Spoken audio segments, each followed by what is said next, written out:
Iraq's financial system is entering a phase that deserves close attention, not because of sudden announcements, but because of a steady alignment of institutional actions. Recent developments suggest movement beneath the surface, the kind that usually appears before meaningful economic shifts.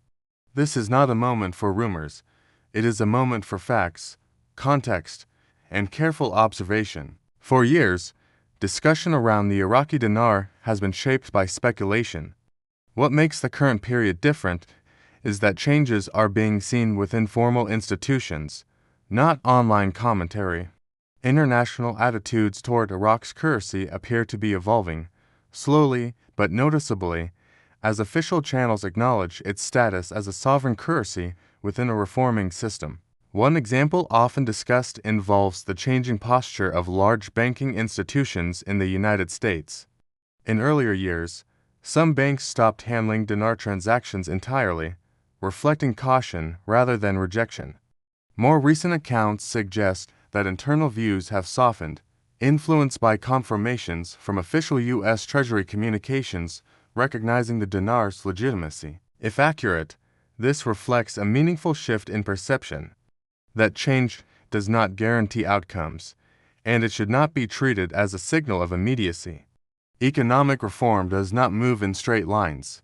It advances through verification, compliance, and repeated institutional testing. Iraq's history makes this especially true, given decades of instability, interrupted policy cycles, and delayed implementation. Within that context, even incremental progress matters. Each confirmed adjustment contributes to credibility, which is essential for integration into global finance. Credibility is not built in moments, it is built through consistency, transparency, and follow-through over time. Iraq appears to be working toward that foundation. Another factor shaping this phase is renewed legislative activity. Parliamentary attention has returned to delayed budget discussions, which are central to fiscal planning. In Iraq, monetary decisions rarely move ahead of fiscal clarity. Budget alignment often precedes larger economic steps, making this activity a necessary signal rather than a final one. At the same time, Iraq has formally announced plans to restructure its physical currency system. This includes reducing reliance on very large denomination notes and introducing smaller denominations for daily use. The intent is practical, not symbolic. Smaller notes support pricing transparency, reduce cash hoarding, and encourage use of the banking system. High denomination notes make it easier to move large sums outside formal channels. By adjusting the structure of cash in circulation, authorities aim to improve monetary control and reduce inefficiencies that have long weakened policy effectiveness. This approach follows well-established international practice. Such a transition is complex. It requires public education, careful timing, and coordination across banks and businesses. Authorities have emphasized the importance of clear communication to avoid confusion and maintain trust.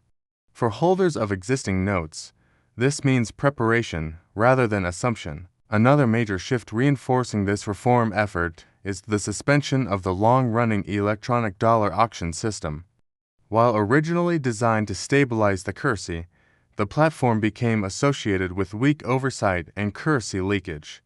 Ending it marks a decisive move toward tighter control of foreign currency flows. Replacing that system with a more regulated framework is not without short-term challenges. However, it directly addresses a structural weakness that has limited progress for years. Greater transparency in foreign currency access strengthens monetary policy and reduces speculative pressure on the dinar. Taken together, these actions point to a broader strategy. Iraq is not pursuing isolated fixes, it is attempting to rebuild the architecture of its financial system step by step. Currency structure, fiscal planning, banking oversight, and international coordination are being addressed in parallel. For observers and holders, the most productive response is disciplined patience. This means relying on official sources, organizing documentation, and avoiding emotional reactions to unverified claims. Preparation is practical, speculation is not. Economic transitions of this scale unfold over time.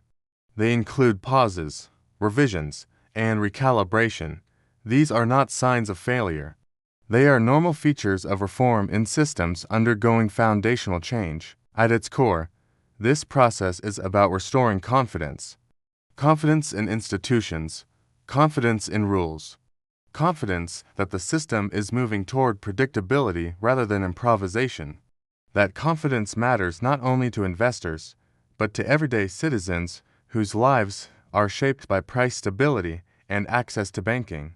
The Iraqi dinar represents more than a unit of exchange. For many, it symbolizes recovery, stability, and the hope of normal economic life after long disruption. That emotional weight is real, and it is why clarity and restraint are so important during reform. This moment should be viewed as part of a longer journey, not a final chapter. The direction appears more defined than in previous years, even if the destination remains ahead. Progress measured carefully is still progress. Staying informed, staying grounded, and staying patient remains the most responsible approach. Iraq's reforms are building towards structure, not spectacle. The outcome will depend on consistency, not headlines. The story unfolding now is one of gradual transformation. From uncertainty toward credibility, from fragmented systems toward coordination. It is not fast, but it is deliberate, and that distinction matters.